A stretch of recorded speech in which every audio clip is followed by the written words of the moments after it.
you just said it's not a political podcast. I'm going to get political for a second. Okay. So California is talking about doing this. And then Washington is also talking about hiking rates. These are majoritively blue states. I hate it.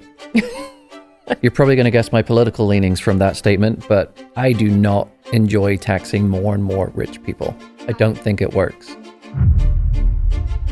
AI is not very good at math. Yeah. No. Go on. I've already seen it bring up past tax law that's not accurate anymore. Yeah. But then you get a math number wrong and it's an important number, like can you retire or not or whatever. Yeah. And it's inaccurate, can't do math, and someone gets screwed. I'd rather someone be trying than not. I want to state that. But what I'm most nervous about is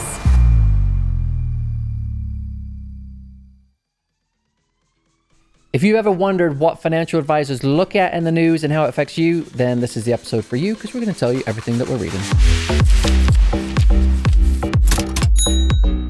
Welcome back to another episode of Playbook of the Wealthy. My name is Dave Grant. My co-host is Heather Townsend, and we are talking about the financial news. Before we do that, let's dive in. all right, before we go into this, I wanted to do this episode because some of this news that we've been reading, I think is important that people know about. So we're not just doing this to nerd out as financial advisors. That's not what this podcast is. I want to state that. It's actual news that I think is important and we're paying attention to. And I want our listeners to know. But again, I will say, this is Finance 2.0, not 1.0. And we've cut out the really nerdy stuff. Yeah, no, this is like important stuff Yeah. that people should know with some opinions in them. I'm about our first one I'm getting opinionated on. Shocker. You? All right. First one. We are talking about Trump accounts. They're coming. We're very close. I know. July 4th. I think it's actually July 4th now. Okay. So this, what we're looking at, this is just giving more details about how they're coming out, how it's going to work, some little quirks. So when we're talking about how do you get access to them, well, that is the secondary piece. Who's running them in the background? That was one of our questions when we last did our podcast episode, is where are these going to be held? And we now have the answer. We do. All right. So BNY Mellon is the bank. They're going to be classified as the trustee. No one really knows in the general market what that is. Yes. We know what it means, but no one really cares. They're working alongside Robinhood. If you have a Robinhood account, close it and move somewhere else, please. I don't like Robinhood. That's what I want to talk about. So they chose Robinhood to house the Trump accounts. That was surprising to me. You know, I thought it was going to be Schwab, Fidelity. So what we're saying is when you go log in to see your Trump accounts, you're going to log in to Robinhood. And I think it's 60-year-olds aren't having these kids who are going to open the accounts. So they're using the traditional brokers. Unless they open it for their grandchildren. Sure. So it's going to be the 25 to 45-year-old demographic mainly. And then I think it was, let's gear it towards the younger market. Robinhood has a lot of accounts. They're pretty much a market mover in that age range. And I think that moved in their favor. Why Dave and I don't like this, and I want to be clear that there's no conflicts of interest. I don't manage assets at Fidelity. Would have been fine with Fidelity. I don't manage assets at Vanguard anymore. Would have been happy at Vanguard. Robinhood, I had to look it up to be like, did it change? But it's known for gamifying investing, which if anyone's been listening to us on this podcast episode, that doesn't lead to good investment behavior. And if this is your client's kid account or it's someone who's opening it up, like, here's where I think the people that don't have access to a Dave and Heather, they're not taught about investments. They're going to go open an investment account at Robinhood. Maybe they're going to go open one for themselves now. They have no education in investing, and it's going to not teach them the great principles of investing. Yeah. I'm not worried about the people that have a Dave and Heather. I'm worried about the people that this $1,000 is for their kids that's given to by the government. That is what makes me sad by this. Yeah. Okay, sorry, I'll get off my soapbox, but that was my opinion. Well, there was an interesting tweak that came in that article. Not really a tweak, but just more clarification that came out. And this, I think, people would easily get in trouble with, because if a grandparent opens an account for their grandchild, but a parent also opens an account for their child, You can't do that. Yeah, only one kid, only one account per kid. Yeah, so this is, you got to communicate between your family members as to, okay, who's opening this account, who's doing it. Mm-hmm. If you have two accounts, you can move some money from an account you don't want to use into one account that you can use, but don't trip yourself up and not talk to family members and think that you can have multiple accounts. The interesting thing that we haven't had confirmation, but in this news, they were talking about rollovers were allowed. Mm-hmm. So I'm wondering if you could roll the money out of Robinhood to a Fidelity, Vanguard, Schwab. When I'm reading this, I'm thinking you can. Yeah. Is that what you got too? Mm-hmm. Yeah, I think Robinhood is just the initial person, the initial place you have to open that account. Yeah. And then if there's flexibility, then roll it somewhere else. All right. So takeaway, Trump accounts will be opened at Robinhood. That's basically the important part of that news that we paid attention to. Mm-hmm. Okay. Second article that I paid attention to and I thought was interesting, especially for our listeners. AI is not very good at math. Yeah. No. Go on. Well, but, I mean, I'm not a techie. All right. Let's state that. But my understanding is AI is LLM, which is more like you're studying patterns of words, right, and reading. It's not arithmetic. It's not math minded. It doesn't have a math mind, I guess is the right. It's good at patterns. Good, yes. But math is not a pattern. Right. It's an exact calculation. I wanted to bring that up because I think a lot of people are going in there and running tax calculations or financial plans. And great, I think it's a start. I'd rather someone be trying than not. I want to state that. But what I'm most nervous about is someone goes in there.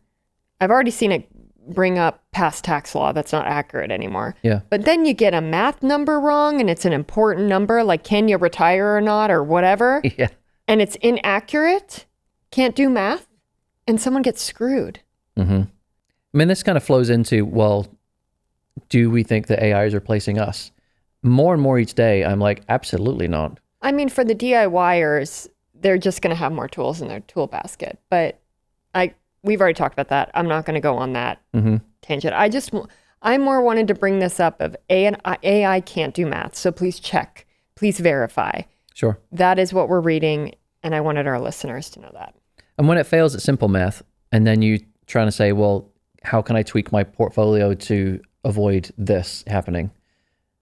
If that gets wildly wrong, then you're breaking your whole plan moving forward.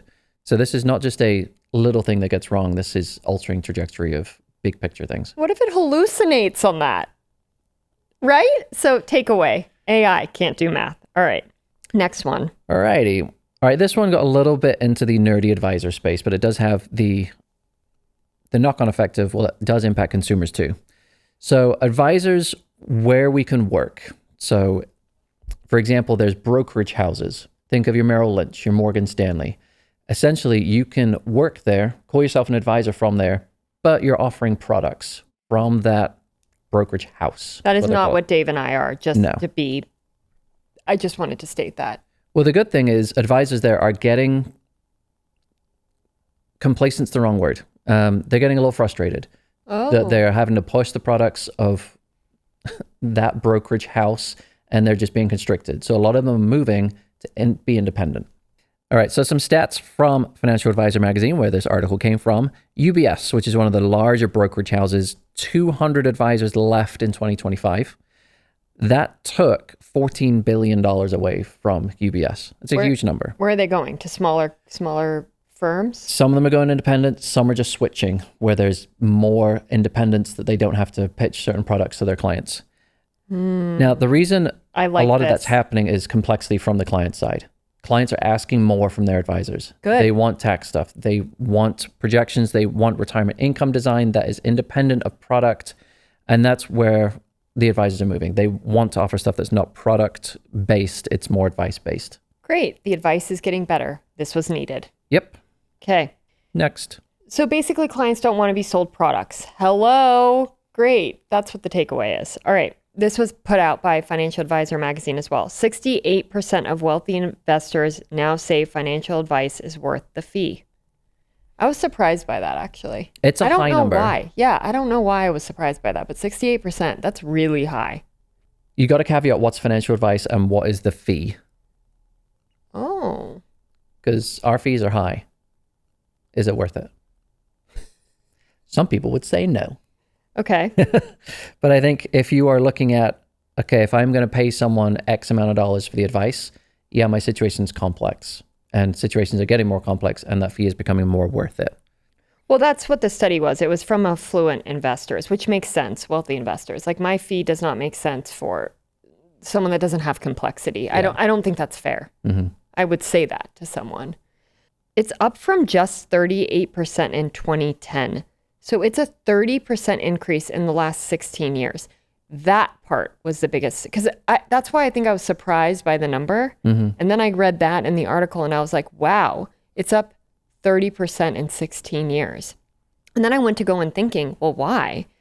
I mean, how many tax law changes have come about in the last decade? Mm-hmm.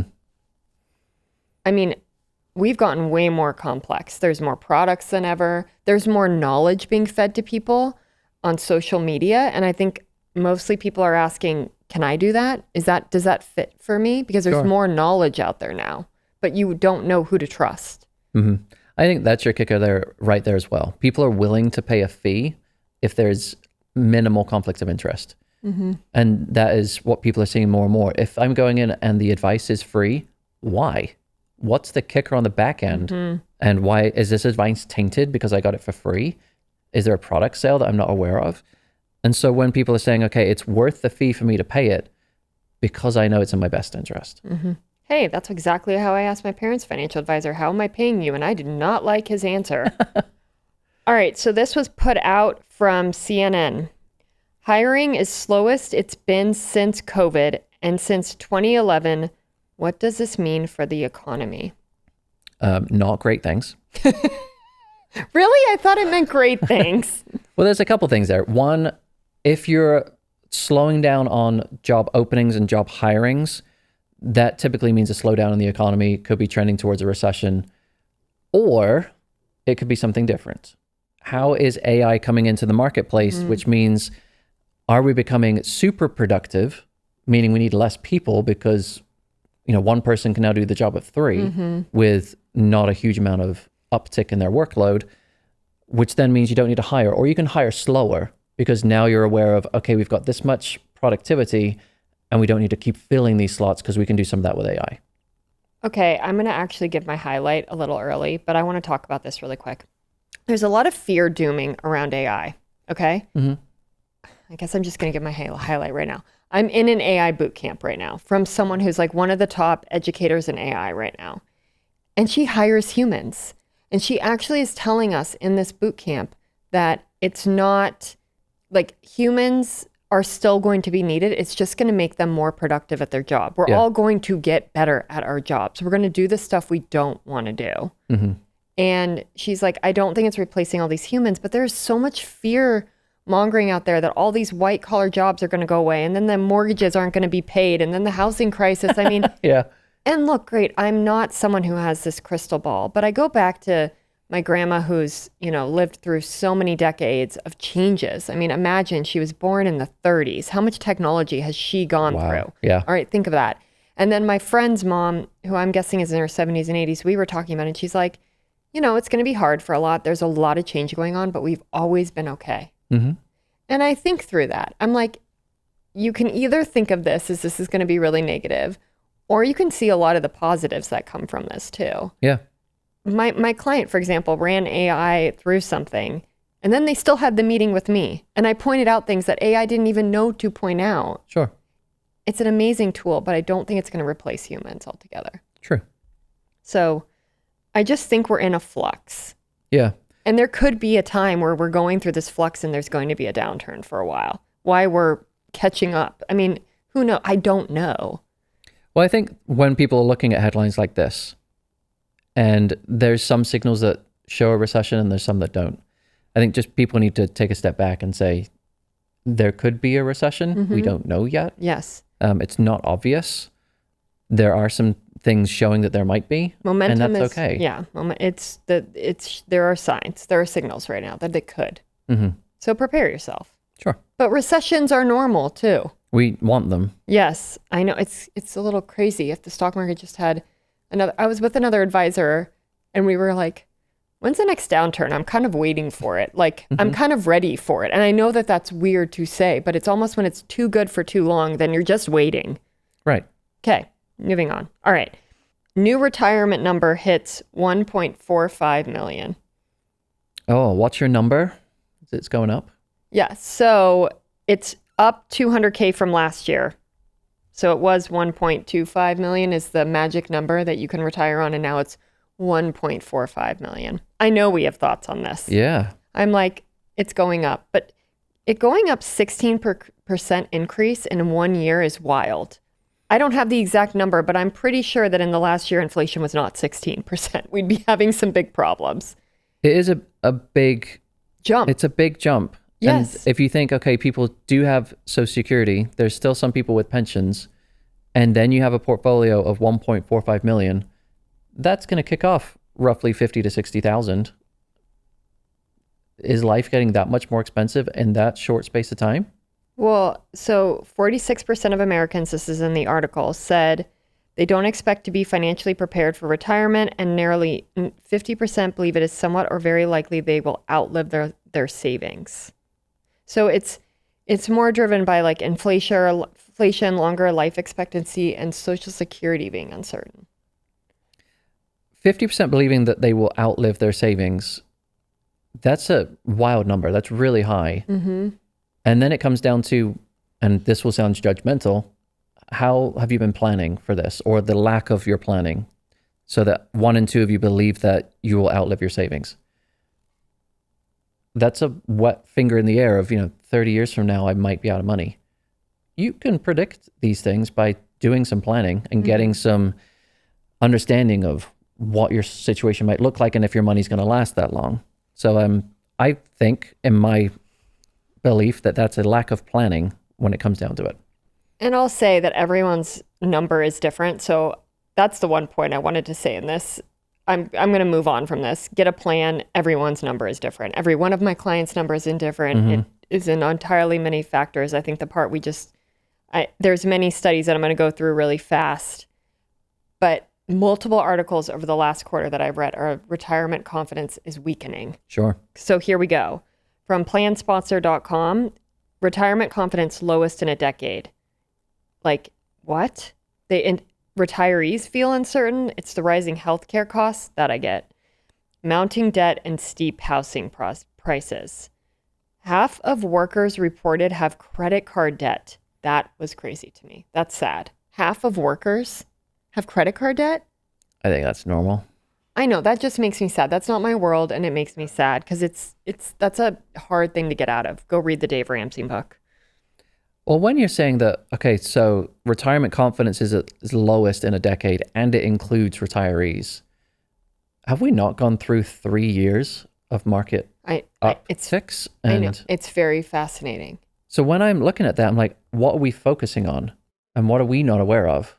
I mean, unless our clients are talking to us, but I have more confidence in my clients' portfolios than I did before because I have the buckets. I'm prepared that the downturn's coming. It's probably not, I don't know. I don't want to put predictions out there because, the rate is 23% but I would guess it's probably not going to be a short one at some point. We've had a long upturn. What is it going to be? Ooh, another blip? I don't know. Sure. And when they say it's rising healthcare costs, I still then wonder, okay, well, how much are you paying outside of Medicare? I mean, prescription costs do get people, I will say. Yeah. Or the eye stuff and dental, because that's not covered by Medicare. Yeah. So I wonder if it's things that are just catching people by surprise that Medicare is not covering. It's funny that you say that. Can I say the next article then? Sure. You just nailed it.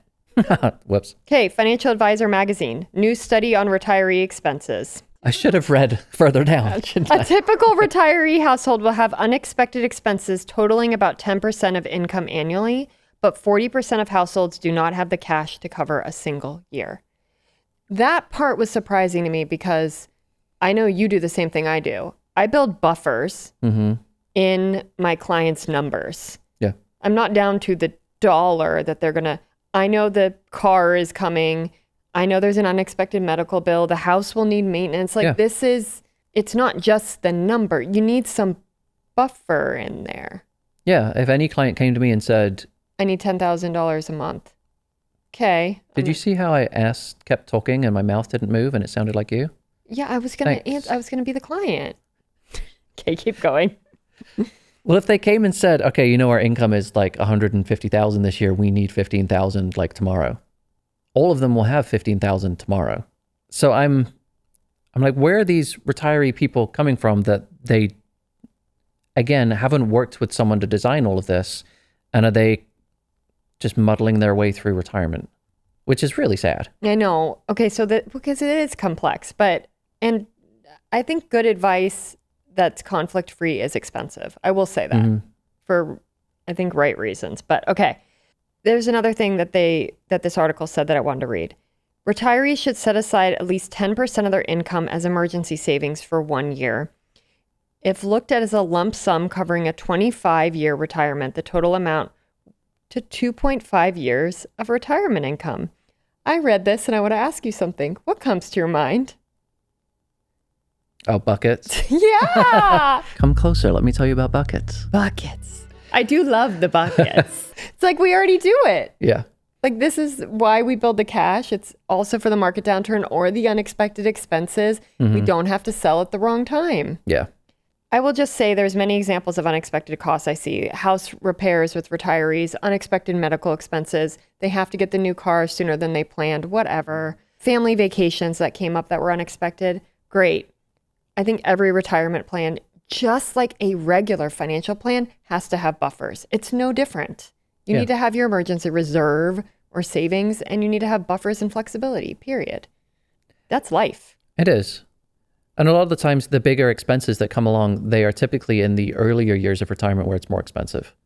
I've seen a lot of it where it's helping kids who are in the middle of raising their own family and money just doesn't stretch as far. And mom and dad, could you just help us with this thing? That typically doesn't happen when the kids are 50 and you're 75, 80. It's usually when the kids are younger. So we're back at Financial Magazine because they do a lot of good stuff. Gray divorces are ruining retirement plans across the United States. I love when it says gray divorces. We're not talking regular divorce. We're talking a gray one. It's weird. So when you got gray hair, so it's pretty much when you're over 50, divorce rate is rising. Expectedly, it is changing people's retirement plans because you're going from 2 sets of savings, 2 retirement accounts, and now you're breaking that in half and essentially splitting that, but housing still costs the same. And now you're having to cover that from 1 source of income instead of 2. So I had to think about this for a second. Why does this matter so much? And I started putting it as my clients. Okay, what if they got divorced? Why would this affect them, their retirement plan so much?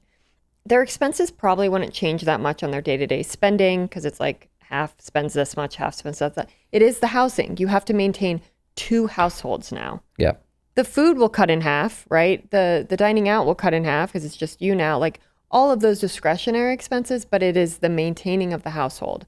And when you take what you did have enough as 1 household and now you have to divide it up and maintain 2 households, it doesn't stretch as far. And I could see it could just wreak havoc on retirement plans. Well, the wild thing is if you've been married for 20 years, 25 years, you may have bought a house and have been in that house for 20 years. Now you got to buy a new one at today's prices or rent at today's prices instead of a mortgage that may have been paid off. Or if it wasn't, you probably refinanced in COVID and it was at a 3% rate. So that is a big budget buster right there. Okay, so funny story of this. Friend that I work out with the gym, she just got divorced. She's already retired. And I saw she got a new car and it was a smaller Mercedes SUV than her bigger one. Okay. I go, oh, you got a new car. Do you like it? She goes, no, it's divorce budget. I had to go to the smaller model. I go, divorce budget? She's like, yeah. And it's starting to get really funny because on divorce budget, there's funny things on this model that my other one didn't have. Like there's no keyless opening the car anymore. And there's no buttons to open my garage. I have to use the garage clicker. And she keeps saying, dang, divorce budget. Dang, divorce budget. It's hysterical. It's really funny. But she laughs about it. All right, this one I really want to bring up. I'm following this one more closely, I would say, because I want to see how it ripples through the economy, and it could be a start. Okay. So I don't know, listeners, if you remember, but we did a podcast on illiquid investments, right? So you can't invest them on the regular market, like buy a stock, let's say. All right. So I will name the news article, the headline, and then I'm going to go into it. Cliffwater Corp Lending Fund has 14% redemption request. They capped it at 7% gate. That sounds like gobbledygook. I know people are like, what does that mean? But as me who read that, I'm like, whoa, big deal. First of all, what Cliffwater is they're a private credit fund. So they basically provide loans to companies that are small to mid-size. And typically those loans are like 5 to 8 years. Okay. So 14% of people that were invested in this fund, basically, that's how I read it, 14% redemption request, wanted to get their money. Only half could. That's the simplest way I could put it. And why I more paid attention to it is they weren't the only one. So Morgan Stanley capped theirs. They have a fund that's similar in private credit. BlackRock capped their withdrawals. And then Blackstone, which I actually like Blackstone, they did too. Blackstone didn't cap those. They actually had to inject capital to meet demand.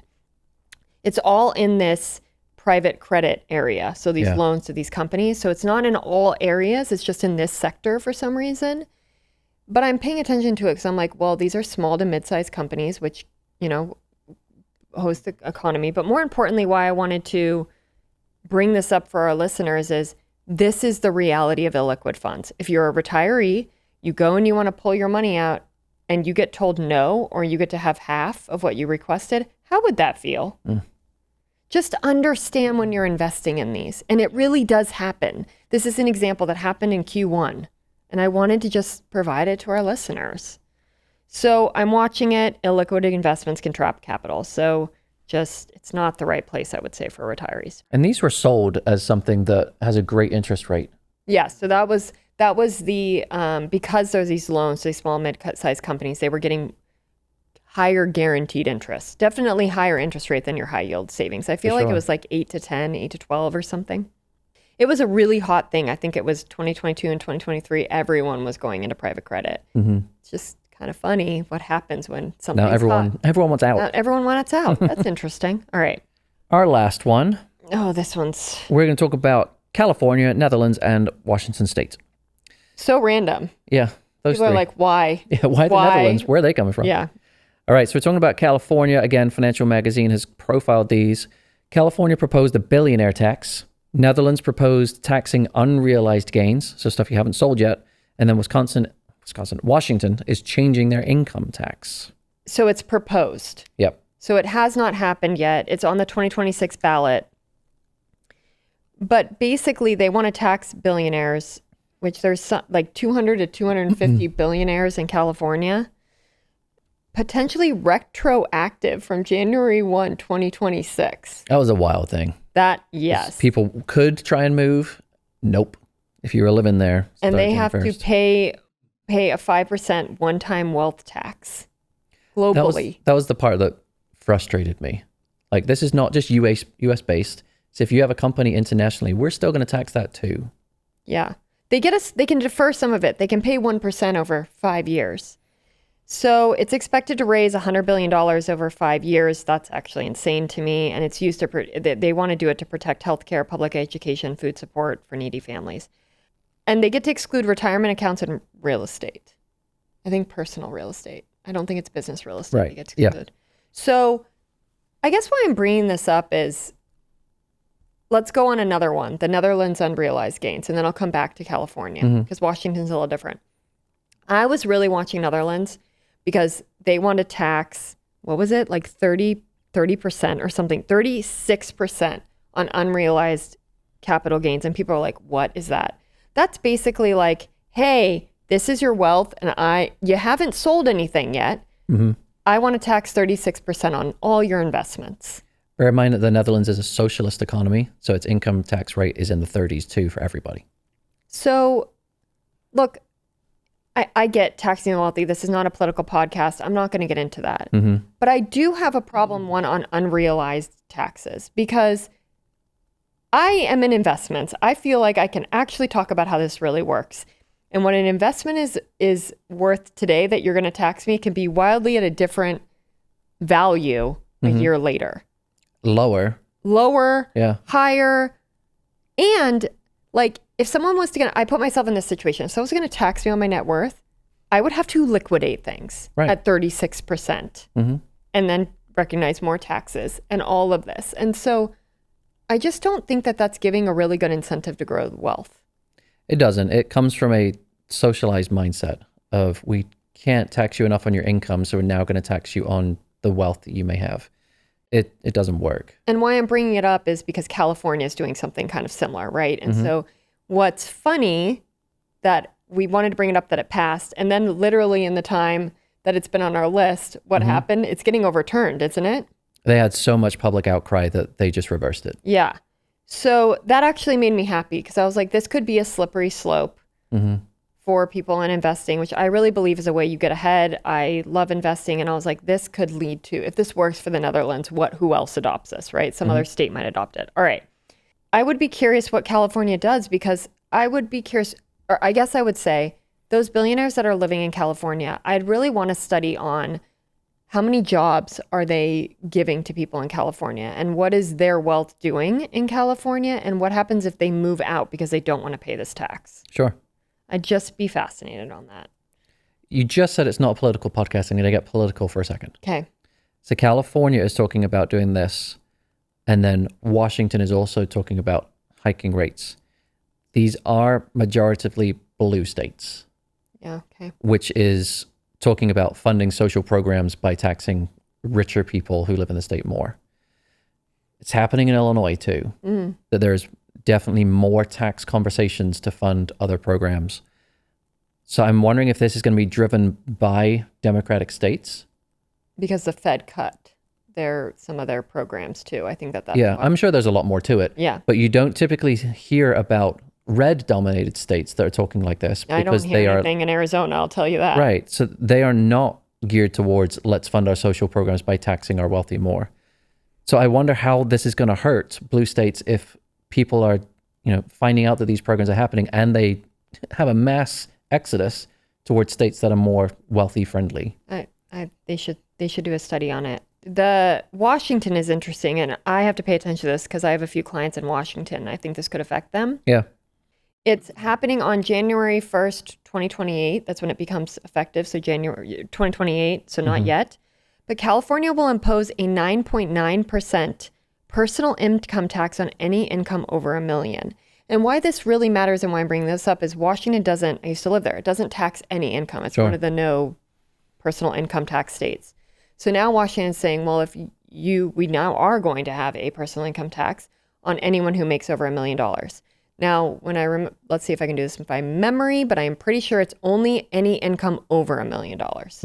So, but still 9.9%, that's one of the highest rates of all state income taxes. I think California only goes to 9.3? Maybe they go to 11.3. I got to go look. But I mean, wow. So I think I'm just watching it. It says that more than 99% of Washingtonians will not pay the tax. Okay, got it. Yeah. Our clients are not the majority, I'd say. Okay, so momentum is gaining, though, on this millionaire tax. Massachusetts apparently passed one in 2022. I'm paying attention. I'm not freaking out. We'll figure it out. We'll work around. But I got to keep my eye on the ball that this momentum is growing here. I hate it. You're probably going to guess my political leanings from that statement, but I do not enjoy taxing more and more rich people. I don't think it works. I lean in data. I'd want to know the data, but what I've heard and I could see is that it actually leads to not more revenue going to the state because these wealthy people end up actually pumping a lot of money into the state economy. Yeah. So I'm a data person. I don't have a lean yet. I need data. All right. Takeaway. Just watch. And if you're in these states, if you're a billionaire from California, which I don't think you're listening, pay attention to that. I'm sure your whole team's on it, but Washington. And just pay attention on what's going on in states. States are starting to speak up on taxing the wealthier, I would say. Before we move on, we need your help. If you like those news stories, please give us a like, a comment, a follow, subscribe. You're also going to send it to your best friend's brother. Thanks. All right, moving into highlights. This is where we talk about the good, the bad, the ugly of our business and personal lives, and you get to be there for it. I need some help parenting. You want me to give you parenting advice? I don't necessarily need it now. Okay. But it's the theoretical advice of how do you balance having a child who is dependent on you and then they gradually transition to that independence. I say gradually, it happens in one day when your kid gets that driver's license. Oh. Because then it became, okay, I'm going to my friend's house. Then we're going out to eat and then we're going to go do something. And I'm like, am I going to see you the rest of the day? Because you used to hang out with us and now you're gone. And so it's that fine tuning part of, yes, you're independent. You need to go live your life, go out with friends, enjoy, have fun. But I'd also like to see you as a member of our household. Yeah. Have I figured out how to do that? Not every day. So it's definitely a balance of parenting through those different stages and figuring out, okay, you're not as dependent on us. You still need my credit card, so you got to come home.